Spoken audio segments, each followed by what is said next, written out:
ഈ രണ്ട് കോമ്പിനേഷനിലൂടെ calcium supply ചെയ്തെങ്കിൽ മാത്രമേ നമ്മുടെ ശരീരത്തിന് ഉപയോഗപ്പെടുകയുള്ളൂ. കാൽസ്യം ഗുളിക മാത്രം കഴിക്കുന്നവർ ശ്രദ്ധിക്കണം. കാൽസ്യം ഗുളിക മാത്രം കഴിച്ചത് കൊണ്ട് നമ്മുടെ പ്രശ്നങ്ങൾ മാറില്ല. നമുക്ക് പലപ്പോഴും മുടി കൊഴിച്ചിലും ക്ഷീണവും മസിൽ കയറ്റവും ജോയിൻറ്റ് പെയിൻസും സ്റ്റിഫ്നെസ്, രാവിലെ എഴുന്നേൽക്കാനുള്ള ബുദ്ധിമുട്ടുകൾ ഇതെല്ലാം ഉണ്ടാകും. അതൊന്നുമില്ലാതെ നമുക്ക് ഈസി ആയിട്ട് പോകാനായിട്ട് ഈ ഒരു combination calcium magnesium vitamin D combination പ്രോപ്പറായിട്ട് ശരീരത്തിലേക്ക് കിട്ടുവാണെങ്കിൽ, വിറ്റമിൻ ഡി കിട്ടാൻ വേണ്ടി കുറേ ഭക്ഷണം വരി കഴിച്ചിട്ട് യാതൊരു കാര്യമില്ല.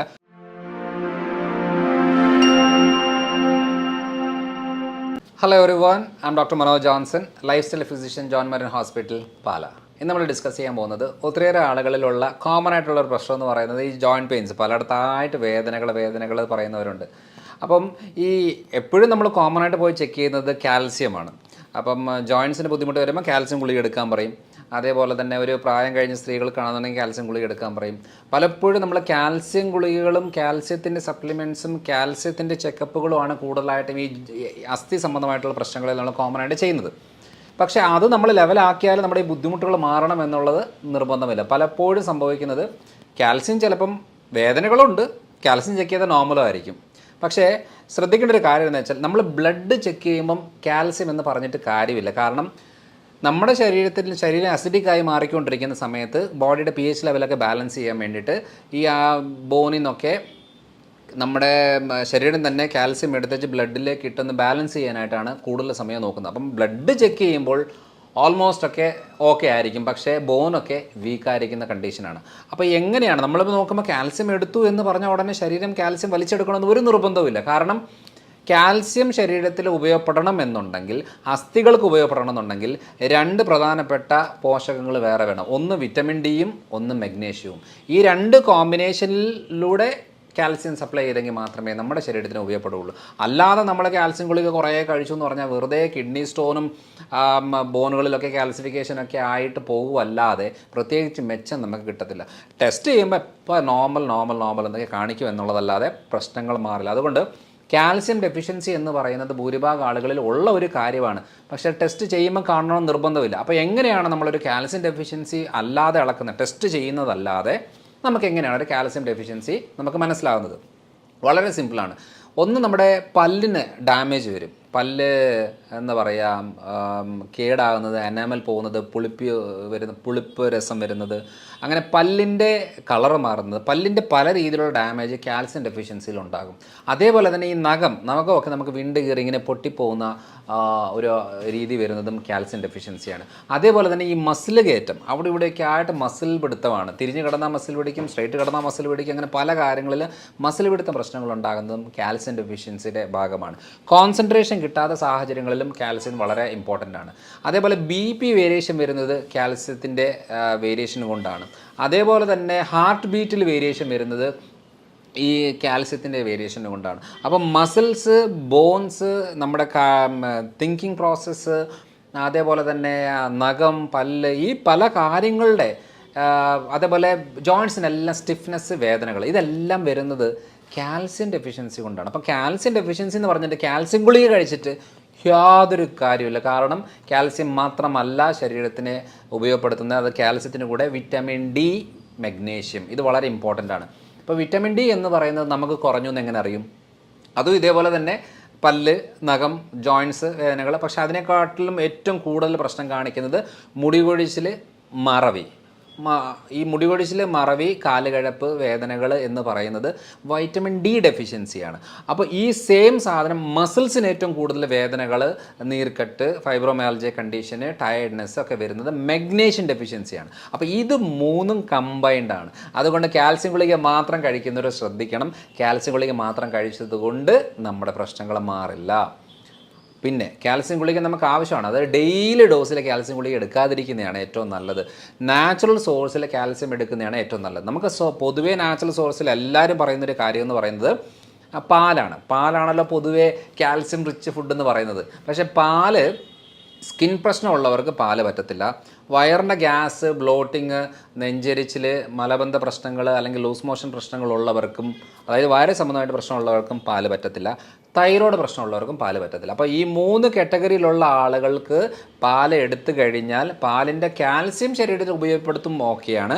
പക്ഷേ പാലിലുള്ള പ്രോട്ടീന്, കേസിൻ എന്ന് പറയുന്ന പ്രോട്ടീൻ, അതേപോലെ തന്നെ ലാക്ടോസ് എന്ന് പറയുന്ന കാർബോഹൈഡ്രേറ്റ്, ഇതെല്ലാം ഈ ഡാമേജ് കൂടുതൽ വരുത്തും. തൈറോയ്ഡ്, സ്കിന്ന്, ഇൻറ്റസ്റ്റൈൻ പ്രശ്നമുള്ളവർക്ക് പാല് പാടില്ല. അപ്പോൾ നമ്മളാലേക്കും ദൈവമേ എനിക്ക് ഒന്നാം സ്കിന്നിൻ്റെ പ്രശ്നമുണ്ട്, അല്ലെങ്കിൽ വയറ്റിൽ പ്രശ്നമുണ്ട്, അല്ലെങ്കിൽ തൈറോയ്ഡ് ഉണ്ട്.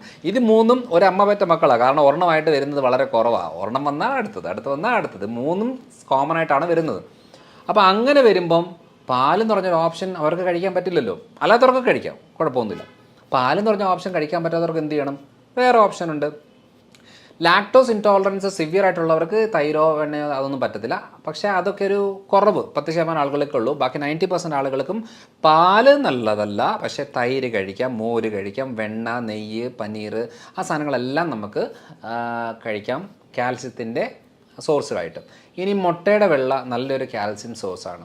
അതേപോലെ തന്നെ മുത്താരി, റാഗി, മില്ലറ്റിൽ വരുന്നത്, അതും നല്ലൊരു കാൽസ്യം സോഴ്സാണ്. ഈ ചെറിയ മീനുകൾ മുള്ളോടുകൂടി കഴിക്കുന്നതും അതും നല്ലൊരു കാൽസ്യം സോഴ്സാണ്. അതേപോലെ തന്നെ നമ്മുടെ ഷെൽ ഫിഷുകൾ, കക്ക, ഞണ്ട്, കൊഞ്ച്, അങ്ങനത്തെ മീനുകൾ, സീ ഫുഡുകൾ, ഇതൊക്കെ നല്ല അളവിൽ, ഈ കല്ലുമ്മക്കായ എന്നൊക്കെ പറയുന്ന നല്ല അളവിൽ കാൽസ്യം ഉള്ള ഭക്ഷണങ്ങളാണ്. അപ്പം ഈ പറയുന്ന പല പല കാര്യങ്ങളിൽ നമുക്ക് കാൽസ്യം കിട്ടുമ്പം നമ്മൾ ഈ ഗുളിക തന്നെ കഴിക്കണമെന്ന് ഒരു നിർബന്ധവുമില്ല. അപ്പോൾ നമ്മുടെ ഫുഡിനകത്ത് ഈ പറയുന്ന കാര്യങ്ങൾ ഉൾപ്പെടുത്തി കഴിക്കുവാണെങ്കിൽ ഏറ്റവും നല്ലതാണ്. ഒരു മീനൊക്കെ നമ്മുടെ എല്ലാ ദിവസവും എന്തെങ്കിലും തരം മീൻ ഉച്ചയ്ക്ക് ഉൾപ്പെടുത്തി കഴിക്കുന്നതാണ് കുറച്ചുകൂടെ നല്ലത്. കാരണം മീനിനകത്ത് നമുക്ക് ഒമേഗ 3 ഉണ്ട്, കാൽസ്യം ഉണ്ട്, അതേപോലെ തന്നെ പല രീതിയിലുള്ള വൈറ്റമിൻസ്, മിനറൽസ് അടങ്ങിയിട്ടുള്ളതാണ് മീനിനകത്ത്. അപ്പം മീനിൽ നമ്മൾ ശ്രദ്ധിക്കേണ്ട കാര്യം എന്താണെന്ന് വെച്ചാൽ വലിയ മീനുകൾ അത്ര നല്ലതല്ല എന്നുള്ളതാണ് മെയിനായിട്ടും തിരിച്ചറിയേണ്ടത്. കാരണം അതിനകത്ത് കൂടുതൽ ഹെവി മെറ്റൽസ് ഉള്ളത് കൊണ്ടാണ്. അപ്പം കാൽസ്യം ആയിട്ടുള്ള കാര്യങ്ങൾ നമ്മൾ കഴിച്ചിട്ടും വീണ്ടും ഈ പ്രശ്നമുണ്ട് എന്നുണ്ടെങ്കിൽ കാൽസ്യം ഭക്ഷണം കഴിക്കുന്നതിൻ്റെ കൂടെ തന്നെ വിറ്റമിൻ ഡിയും സപ്ലൈ ചെയ്യണം. വിറ്റമിൻ ഡി നമ്മൾ എങ്ങനെയാണ് നോക്കുന്നതെന്ന് വെച്ചാൽ, സാധാരണ രീതിയിൽ നമ്മൾ മെഡിസിൻ എടുക്കുന്നവർക്കോ സപ്ലിമെൻ്റ് എടുക്കുന്നവർക്കോ, അതല്ലെങ്കിൽ ഫുഡിൽ നമുക്ക് അധികം കിട്ടത്തില്ല.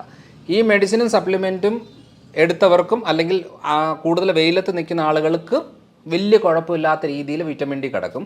പക്ഷേ അല്ലാത്ത എല്ലാ ആളുകൾക്കും വിറ്റമിൻ ഡി കുറവായിരിക്കും. അപ്പം 100 വരെയാണ് അളവ് വെക്കുന്നതെങ്കിൽ 30 to 100 ആണ് നോർമൽ. 30 തൊട്ട് 100 വരെയാണ് നോർമൽ റേഞ്ച്. പല ആളുകളുടെയും 0 വരുന്നവരുണ്ട്, 5 ഉണ്ട്, 10 ഉണ്ട്, 13 ഉണ്ട്, 20, അങ്ങനെ രീതിയിലുള്ള വളരെ ലോ ആയിട്ട് കിടക്കുന്ന കണ്ടീഷൻ ഉള്ളവരുണ്ട്. അപ്പോൾ അങ്ങനെയുള്ളവർ എന്ത് ചെയ്യണം? ഈ കാൽസ്യം ഫുഡ് കഴിക്കുകയും വിറ്റമിൻ ഡിയുടെ സപ്ലിമെൻറ്റോ മെഡിസിൻസോ നമ്മൾ എടുത്തെങ്കിൽ മാത്രമേ നമ്മുടെ ബോഡിയിലൊരു കാൽസ്യം നമുക്ക് മെയിൻറ്റെയിൻ ചെയ്യാൻ പറ്റത്തുള്ളൂ. അപ്പോൾ ഈ വിറ്റമിൻ ഡിയും കാൽസ്യം കഴിക്കുമ്പോൾ മഗ്നീഷ്യം എന്ന് പറയുന്ന ഒരു കോമ്പിനേഷൻസ്, അത് സപ്ലിമെൻ്റ് ആണ്, അതും ആവശ്യമുള്ളതാണ്. അപ്പോൾ ഈ കോമ്പിനേഷനിലാണ് ഞങ്ങൾ കൂടുതലും ഈ പറയുന്ന ബോൺസ്, മസിൽസ് റിലേറ്റഡ് ആയിട്ടുള്ള പ്രശ്നങ്ങൾ കൂടുതൽ ട്രീറ്റ് ചെയ്യുന്നത് ഈ ഒരു കോമ്പിനേഷനിലാണ്. അതുകൊണ്ട് ഇത് എല്ലായിടത്തും നമുക്ക് അവൈലബിൾ ആണ്. വിറ്റമിൻ ഡി എല്ലായിടത്തും കിട്ടും, കാൽസ്യം എല്ലായിടത്തും കിട്ടും, മഗ്നീഷ്യം എല്ലായിടത്തും കിട്ടും. അപ്പോൾ ഈ ഒരു കാര്യങ്ങളിലൂടെ ഉൾപ്പെടുത്തിയാണ് നമ്മൾ എടുക്കുന്നതെങ്കിൽ വളരെ ഈസി ആയിട്ട് നമ്മുടെ ജോയിൻറ്റ് പെയിൻസ് പ്രശ്നങ്ങളും കാര്യങ്ങളും ക്ലിയർ ആകും. അതുകൊണ്ട് പിന്നെ കാൽസ്യം ഡെഫിഷ്യൻസി എന്ന് പറയുമ്പോൾ ഈ ജോയിൻറ്റ് പെയിൻസ് മാത്രമല്ലല്ലോ, നമ്മളെ ഹാർട്ടിനും ബ്ലഡ് വെസൽസിനും കിഡ്നി ഹെൽത്തിനും മസിൽസിനും എല്ലാത്തിനെയും ബാധിക്കുന്നത് കൊണ്ട് അതൊരു നിസ്സാരമായിട്ട് എടുക്കരുത്. അതുകൊണ്ട് നമ്മുടെ ഫുഡിൽ ഇപ്പോൾ രാവിലെ നമ്മൾ 3 ദോശ കഴിക്കുന്നു എന്ന് വെച്ചോ, 3 ദോശയും ചമ്മന്തിയും കഴിക്കുന്നു. അപ്പോൾ അതിന് പകരം നമ്മൾ ഒരു ദോശയും ഒരു ഓംലേറ്റും ആക്കിയിട്ട് ഒരു ചമ്മന്തിയും കൂടി കഴിക്കുകയാണെന്നുണ്ടെങ്കിൽ നമുക്ക് ന്യൂട്രിയൻസ് കിട്ടി. ദോശ മാത്രം കഴിച്ചാൽ നമുക്ക് ആ പോഷകം കിട്ടത്തില്ല. ഉച്ചയ്ക്കാണെന്നുണ്ടെങ്കിൽ ചോറ്, കറികൾ കൂടെ കുറച്ച് ഒരു മീനോ ചെറിയ മീനുകളോ അല്ലെങ്കിൽ കക്ക, ആ ഒരു രീതിയിലുള്ള ഷെൽ ഫിഷുകളോ അങ്ങനെ എന്തെങ്കിലും സീ ഫുഡുകളോട് ഉൾപ്പെടുത്തുകയാണെന്നുണ്ടെങ്കിൽ നമുക്കത് കിട്ടി. ഇപ്പോൾ രാത്രി വേണമെന്നുണ്ടെങ്കിൽ നമുക്ക് റാഗി, മുത്താരി എന്തെങ്കിലും ഉൾപ്പെടുത്തിക്കൊണ്ട് നമുക്ക് കഴിക്കാം. മുട്ട ഓംലെറ്റ് ആക്കിയിട്ടോ മുട്ടയുടെ വെള്ളമായിട്ട് കഴിക്കാം. അതെല്ലാം നമുക്ക് ഉപയോഗപ്പെടുന്ന ഒരു കാര്യമാണ്. പിന്നെ സൂപ്പുകൾ ഏറ്റവും നല്ലതാണ്. ഈ മട്ടൺ സൂപ്പ്, ചിക്കൻ സൂപ്പ്, അങ്ങനത്തെ സൂപ്പുകൾ നമുക്ക് ഏറ്റവും കൂടുതൽ ശരീരത്തിന് പോഷകം കിട്ടുന്നതാണ്. അതിനകത്ത് ഏറ്റവും കൂടുതൽ കാൽസ്യം, മഗ്നീഷ്യം, ഫോസ്ഫറസും പൊട്ടാഷ്യം എല്ലാം നല്ല അളവിൽ കിട്ടുന്നത് കൊണ്ട് ആ ഒരു രീതി നല്ലതാണ്. ഇനിയിപ്പോൾ മഷ്റൂം ആയാലും പനീറായാലും വെജിറ്റേറിയൻസിൽ അത് ഉൾപ്പെടുത്തിക്കൊണ്ട് കഴിക്കുന്നത് ഏറ്റവും നല്ലതാണ്. അപ്പോൾ ഈ ഒരു രീതിയിലുള്ള ബാലൻസ് ചെയ്ത് പോവുകയാണെങ്കിൽ നമ്മുടെ ഹെൽത്ത്, അതായത് നമ്മൾ കാണുമ്പോൾ ആരോഗ്യമൊക്കെ കാണുമെങ്കിലും നമുക്ക് പലപ്പോഴും മുടി കൊഴിച്ചിലും ക്ഷീണവും മസിൽ കയറ്റവും ജോയിൻറ്റ് പെയിൻസും സ്റ്റിഫ്നെസ് രാവിലെ എഴുന്നേൽക്കാനുള്ള ബുദ്ധിമുട്ടുകൾ ഇതെല്ലാം ഉണ്ടാകും. അതൊന്നും ഇല്ലാതെ നമുക്ക് ഈസി ആയിട്ട് പോകാനായിട്ട് ഈ ഒരു combination calcium magnesium vitamin D combination പ്രോപ്പറായിട്ട് ശരീരത്തിലേക്ക് കിട്ടുവാണെങ്കിൽ വിറ്റമിൻ ഡി സപ്ലിമെൻറ്റും മെഡിസിനും അല്ലാതെ സൂര്യപ്രകാശത്തിലാണുള്ളത്, ഭക്ഷണത്തിൽ അധികം കിട്ടത്തില്ല. അതുകൊണ്ട് വിറ്റമിൻ ഡി കിട്ടാൻ വേണ്ടി കുറേ ഭക്ഷണം വരി കഴിച്ചിട്ട് യാതൊരു കാര്യമില്ല. സൂര്യപ്രകാശത്തിൽ ആര് പോകണം ആര് പോകരുതെന്ന് വളരെ ഇമ്പോർട്ടൻറ്റാണ്. തൈറോയ്ഡ് പ്രശ്നമുള്ളവർ, വയറ്റിലെ പ്രശ്നമുള്ളവർ, സ്കിൻ സെൻസിറ്റീവ് ഉള്ളവരൊന്നും വെയിലത്ത് പോകരുത്. കാരണം വെയിലത്ത് സ്കിന്നിന് വന്നാൽ സ്കിൻ ഡാമേജ് ആകും. അപ്പോൾ അതുകൊണ്ട് ശ്രദ്ധിക്കേണ്ട കാര്യം എന്താണെന്ന് വെച്ചാൽ വിറ്റമിൻ ഡിക്ക് ഏറ്റവും സേഫ് ആയിട്ടുള്ളത് സപ്ലിമെൻ്റാണ്. ഇനി ഹെൽത്തി ആയിട്ടുള്ള ആൾക്കാർക്കാണ് മെയിനായിട്ടും സൺലൈറ്റ് എക്സ്പോസ് ചെയ്യാനായിട്ട് നമ്മൾ റെക്കമെൻഡ് ചെയ്യുന്നത്. അപ്പോൾ ഈ ഒരു കോമ്പിനേഷനിൽ ശരീരത്തിലേക്ക് സപ്ലൈ ചെയ്യണമെന്നുണ്ടെങ്കിൽ നമുക്ക് ഭൂരിഭാഗം ബുദ്ധിമുട്ടുകളില്ലാതെ നമുക്ക് ലൈഫ് ലീഡ് ചെയ്യാൻ പറ്റും. അപ്പോൾ അടുത്തൊരു വീഡിയോ ആയിട്ട് വരാം.